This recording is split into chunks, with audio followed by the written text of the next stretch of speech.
हर खबर पर होगी आपकी पकड़।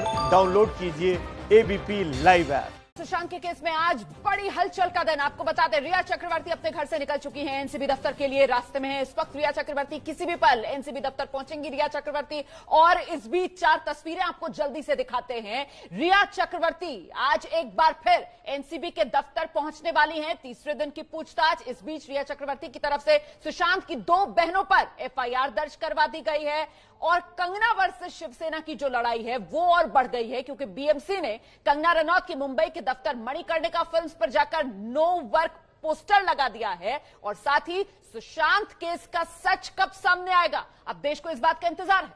तो ये जो 4 तस्वीरें देख रहे हैं, ये सबसे बड़ी खबर इस वक्त की है और पल पल की जानकारी आप तक हम पहुंचा रहे हैं। हमारे 4 सहयोगी भी हमारे साथ जुड़ चुके हैं। जितेंद्र दीक्षित हमारे साथ मुंबई से जुड़े हुए हैं, अजय दुबे हैं, अंकित गुप्ता हमारे साथ हैं और मृत्युंजय भी हमारे साथ जुड़ चुके हैं। सबसे पहले अंकित, मैं आपके पास ही आना चाहूंगा। आखिर रिया एनसीबी दफ्तर जो पहुंच रही है, आज इतनी देरी क्यों हो गई अंकित? अखिलेश, ट्रैफिक था। और लेकिन सबसे पहले आपको तस्वीरें दिखाता हूं कि किस तरीके से रिया चक्रवर्ती की गाड़ी इस वक्त हमारी गाड़ी के साथ में है, पूरी तरह से कवर्ड, जैसा कि पिछले कुछ दिनों से लगातार दिख रही है। तो फिलहाल रिया चक्रवर्ती की ये गाड़ी इस वक्त जो पुलिस एस्कॉर्ट व्हीकल के साथ में चल रही है और अगले 2 मिनट के अंदर रिया चक्रवर्ती एनसीबी के दफ्तर पर पहुंच रही है।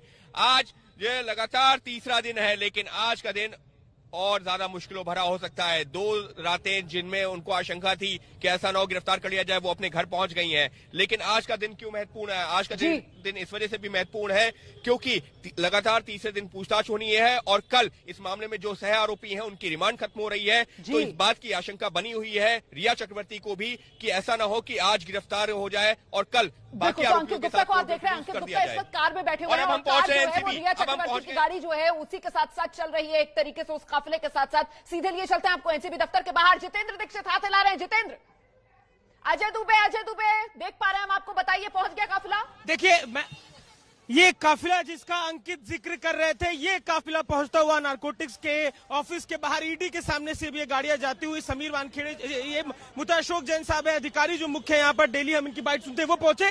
और ये देखिए ठीक पीछे आपको गाड़ियों के हॉर्न की आवाज आ रही है। और ये जो काफिला है इसमें रिया की गाड़ी है, मुंबई पुलिस स्क्वाड करते हुए आगे लेकर उन गाड़ियों को आ रही है। देखिए ये गाड़ी मुड़ी और इसके बाद सीधे जो गाड़ियां हैं सीधे नारकोटिक्स की तरफ बढ़ती हुई। ये देखिए ये जीप गाड़ी जिस गाड़ी में रिया रहती है, ये जीप गाड़ी मुंबई पुलिस की गाड़ी स्क्वाड करती हुई इस जीप गाड़ी में रिया है। रिया की गाड़ी पहुंचते हुए तीसरा दिन है आज तीसरे दिन पहुंची है। देर हो गई क्योंकि ट्रैफिक कारण रहा और ये गाड़ी जाती हुई नारकोटिक्स की उस किलेबंदी की तरफ जो चारों तरफ से इमारत को कवर कर दिया गया है, किलेबंदी के रास्ते से अभी अंदर चली गई है, जिसके आगे अब कोई नहीं जाएगा। मुंबई पुलिस ने हर तरफ से कवर किया हुआ है।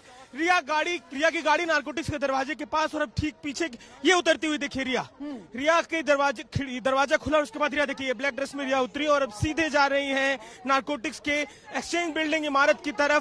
और एक्सचेंज बिल्डिंग इमारत में प्रवेश करती हुई रिया, जिसके बाद जो तीसरा माला है, इसी माले में अब वो जो पूरी पूछताछ की प्रक्रिया है जारी है। केपीएस मल्होत्रा जो दिल्ली से आए अधिकारी है वो पहुंचे हुए हैं। मुता अशोक जैन की गाड़ी ठीक इनके आगे आई है, वो भी पहुंच गए हैं। समीर वानखेड़े अंदर है। तो जो मुख्य अधिकारी हैं, आज एक अलग बात ये भी हो रही है कि रिया के पहुंचने से पहले से ही सारे जो मुख्य अधिकारी इस जांच से जुड़े हुए हैं, जांच की पूछताछ से जुड़े हैं, वो भी पहले से पहुंचे हुए हैं। जो समय दिया गया था 10 बजे का, उससे आधे घंटे ज्यादा समय हो चुका है क्योंकि ट्रैफिक भी आज के दिन बेहद ज्यादा रास्ते पर रहा। समय पर निकली थी, 9:30 बजे के आसपास निकली थी, पर पहुंचते लेट हो गया।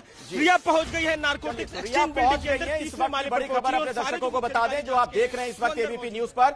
रिया चक्रवर्ती लगातार तीसरे दिन आज एनसीबी के दफ्तर पहुंची है पूछताछ के लिए। जितेंद्र दीक्षित भी हमारे साथ जुड़े हुए हैं, हमारे एक और सहयोगी। जितेंद्र, आज का दिन काफी महत्वपूर्ण साबित हो सकता है, चूंकि कयास ये लगाए जा रहे हैं कि हो सकता है कि आज रिया की गिरफ्तारी हो जाए। जी हाँ, बहुत मुमकिन है कि आज रिया की गिरफ्तारी हो सकती है। इससे पहले 2 बार पूछताछ हो चुकी है। परसों के दिन 6 घंटे तक पूछताछ हुई थी, कल 8 घंटों तक पूछताछ हुई थी और आज भी उनसे पूछताछ की जाएगी। कल उनसे कुछ डॉक्यूमेंट्स मंगाए गए थे जो कि रिया ने सौंप दिए हैं और आज दिन भर पूछताछ चलेगी और इसके बाद दोपहर बाद हमें ये पता चल सकेगा कि क्या रिया को गिरफ्तार किया जा रहा है या फिर उन्हें फिर से छोड़ दिया जाएगा और बाद में वापस पूछताछ के लिए बुलाया जाएगा।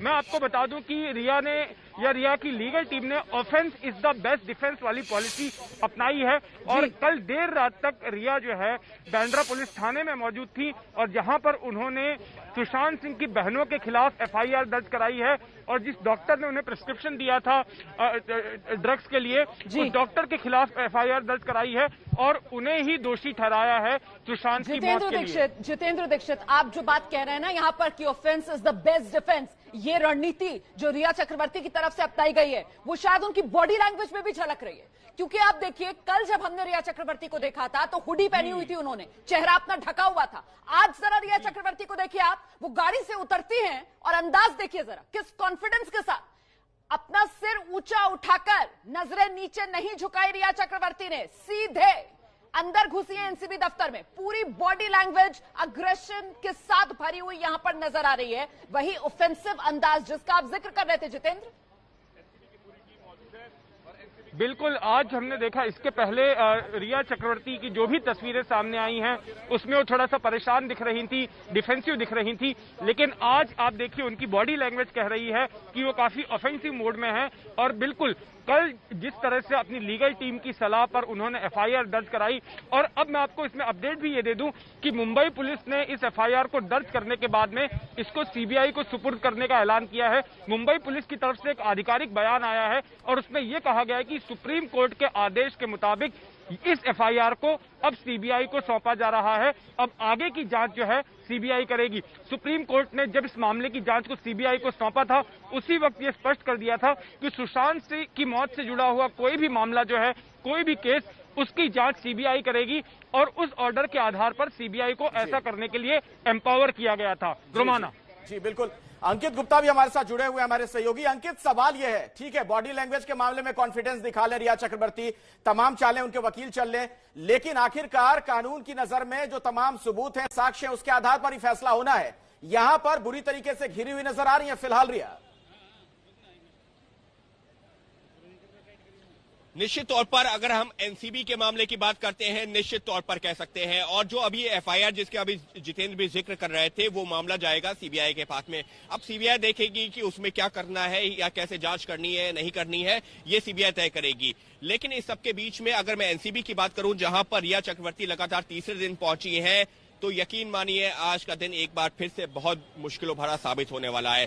कल भी रिया के लिए दिन आसान नहीं था, लेकिन क्योंकि जांच पूरी नहीं हो पाई, सवालों के जवाब पूरे नहीं हो पाए, लिहाजा रिया चक्रवर्ती को घर जाने दिया गया। लेकिन इस सबके बीच में अखिलेश ये भी समझना जरूरी है कि एनसीबी ने अगर रिया चक्रवर्ती को घर जाने दिया है तो इसका यह भी इशारा है कि एनसीबी अपनी तरफ से केस को पुख्ता करना चाह रही है। सवालों जवाबों का सिलसिला है, उसमें जो है कोई कमी नहीं छोड़ना चाहती है, क्योंकि जब मामला अदालत में जाएगा तो ये कहा जाए कि जो देखिए सबूत नहीं है, तथ्य नहीं है, फिर भी गिरफ्तार किया गया। एनसीबी शायद वो मौका नहीं देना चाहती और इस वजह से लगातार तीसरे दिन कर रही है पूछताछ। जीरो माना बिल्कुल अपने केस को मजबूत करना चाहती है एनसीबी, ये पक्ष एक सामने निकल कर आ सकता है, इसी वजह से पहले पूरी तरीके से पूछताछ करके ठोक बजा लेना चाहती है एनसीबी, उसके बाद ही किसी तरीके का कोई कदम, और वो कदम सीधे रिया चक्रवर्ती की गिरफ्तारी हो सकता है क्या आज, मृत्युंजय?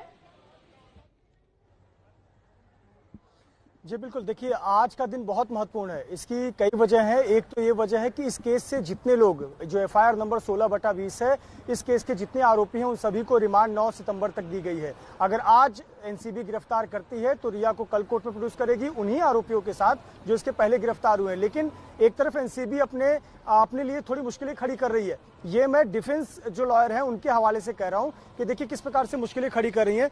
कल परसों के दिन उनसे कुछ 6 घंटे की पूछताछ हुई, कल 8 घंटे की पूछताछ हुई और आज दिन भर पूछताछ होगी। यानी कि अगर आप किसी आरोपी जो बना हुआ है उससे आप पहले से ही 20 घंटे अगर आप पूछताछ कर लेते हैं तो आप दलील क्या देंगे एनसीबी कोर्ट में कि मान लीजिए गिरफ्तारी होती है, कल कोर्ट में प्रोड्यूस करते हैं, दलील क्या देंगे कि हमें रिमांड किस आधार पर चाहिए? डिफेंस लॉयर तो यही कहेंगे कि सर पहले ही 20 घंटे पूछताछ हो चुकी है, सर इलेक्ट्रॉनिक एविडेंस तो पहले ही जमा किए जा चुके हैं, सर इस केस से जुड़े हुए लोगों को पहले गिरफ्तारी हो चुकी है, तो आपको अब एनसीबी कस्टडी क्यों चाहिए? तो ये कहीं ना कहीं एनसीबी के लिए थोड़ा नुकसानदेह हो सकता है। लेकिन आज की अगर हम बात करें तो आज शाम को 3 से 4 बजे के बाद आप मानकर चलिए इस केस से बड़ी खबर आ सकती है और मुश्किलें बढ़ सकती है, क्योंकि कल जो उन्होंने सवाल जवाब दिए उसके जवाब तो उन्होंने जरूर दिए, रिया ने बहुत कॉन्फिडेंटली जवाब दिए, पर उस जवाब से एनसीबी संतुष्ट नहीं है। ऐसे में आज ये देखना होगा रोमाना, आज का दिन टर्निंग पॉइंट भी साबित हो सकता है जिस तरीके से पूछताछ हो रही है।